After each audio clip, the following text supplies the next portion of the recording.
We have nothing to fear. I look around here, I see power, I see faith, and I see a working class that's fed up and fired up. I see working class people from all walks of life standing together. You all know what we need to do, and now the whole world knows what we need to do. When they tell us to sit down, we stand up. You just watched a video that was put out by the striking United Auto Workers, and now we're hearing that due to probably some pressure, President Joe Biden will walk the picket line with the striking workers this week on Tuesday. Now, he announced this on X, formerly known as Twitter, saying that Tuesday I'll go to Michigan to join the picket line and stand in solidarity with the men and women of UAW as they fight for a fair share of the value they helped create. It's time for a win-win agreement that keeps American auto manufacturing thriving with well-paid UAW jobs. Now, this is a little bit of a tangent, but I couldn't help myself. One of the responses to Biden's tweet came from an account simply named Nikki Haley fan. Yeah, that Nikki Haley, the presidential candidate who proudly declared that she is a union buster on national television. Nonetheless, the Nikki Haley fan writes, "You are dangerously out of touch with the American people. The strike must be stopped. UAW is out of control. Resign." Now, keep in mind that a Gallup poll found that 75% of Americans are in fact in favor of the workers and the strike. But let's get back to Biden's trip. It's going to happen one day before Trump is set to essentially speak to and address the workers in Detroit specifically. So it'll include an audience of current and former union members, including from the United Auto Workers in Detroit. And on Saturday, Trump decided to go after Biden after this announcement that he is going to speak to UAW workers, saying crooked Joe Biden had no intention of going to visit the United Auto Workers until I announced that I would be heading to Michigan to be with them. So he posted this on Truth Social, continuing to say that if the UAW leadership doesn't endorse me, and if I don't win the election, the auto workers are toast with our great truckers to follow. I mean, anyway, like it's just amazing because it's always just about Trump. It's not actually about the workers. And so when we talk about his populist rhetoric and his actions that give you the illusion of economic populism, understand that at the end of the day, it's really about promoting himself. And he's at least smart enough to understand where the hearts and minds of American workers are at the moment. But you also have to take a look at his record and see what he's actually done for workers. And what he's done for workers is essentially succeed in deregulation, which does not help workers, and also massive corporate tax cuts with absolutely no efforts in improving the wages of American workers. But nonetheless, UAW President Shawn Fain publicly denounced Trump's trip earlier this week, saying every fiber of our union is being poured into fighting the billionaire class and an economy that enriches people like Donald Trump at the expense of workers.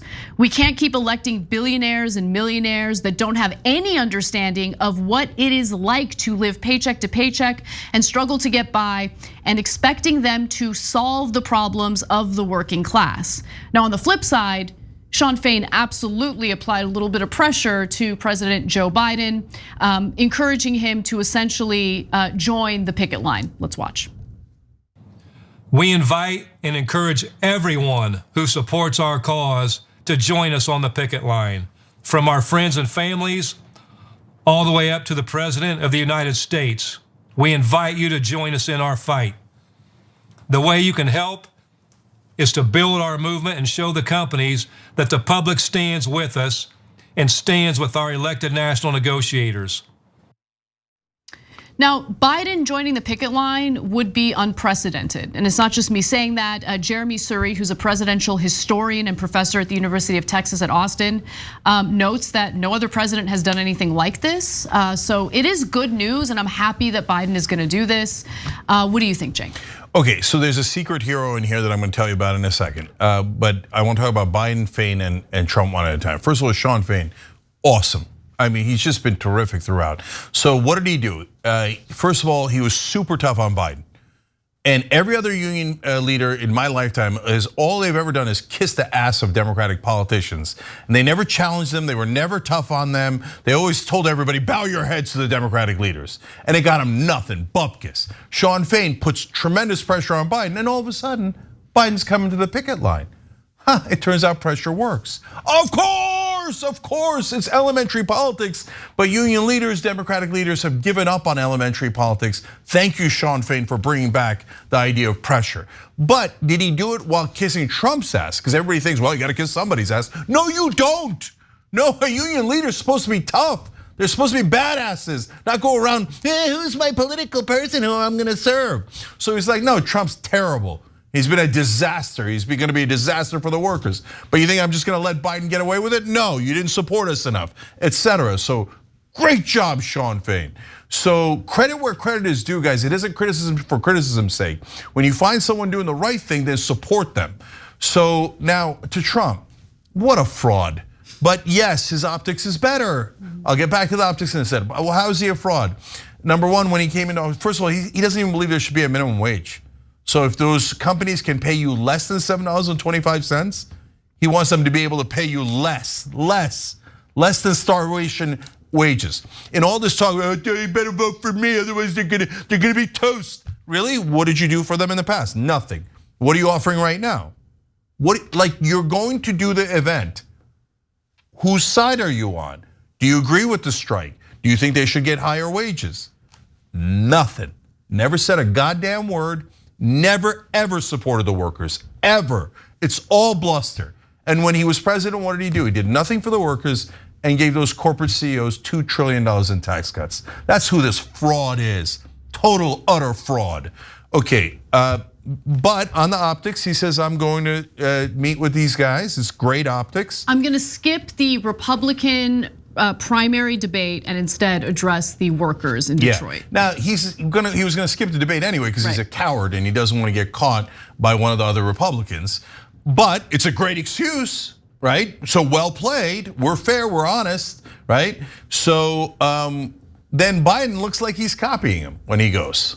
Oh, Jesus. But hey, I'll always take somebody doing the right thing whenever they do it. Right. So thank you, Biden, for going to be the first president to be on a picket line. Well played. Now the secret hero, Ro Khanna.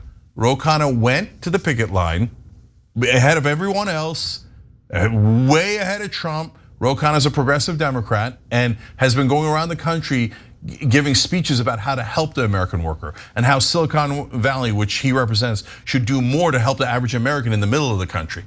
And then not only did he go to the picket line, he then said Biden should come here. Now what that does is it puts a lot of pressure on Biden because it's not a Republican now, it's a Democrat. And not only that, there's buzz that maybe Ro Khanna runs against them. So if someone is going to run against them, then Biden has to cut them off at the pass and go, oh yeah, I was at the picket line too. I was at the picket line too, right? So Ro, great job, way to put pressure on him and do it in a subtle way that totally worked. I totally agree with you. And look, Ro Khanna has been vocal and I do think that his pressure is what convinced Biden to actually do this. And I think it's the right move for Biden. Again, he should have been able to realize that this was, look, aside from the political benefits of siding with the workers and showing your support in this way, it's just the right thing to do. He has presented himself as a pro-labor president. I do think that, yes, talk is cheap, but I think that his actions, especially with who he has appointed for the National Labor Relations Board, provide some evidence that he is in fact a pro-labor president. So great job by Biden for doing the right thing eventually, but how about you actually take the initiative and make the decision before the pressure comes? I think that's the right way to go. Thanks for watching. If you become a member, you get to watch all this ad-free, except for, of course, this ad. Still, hit the join button below.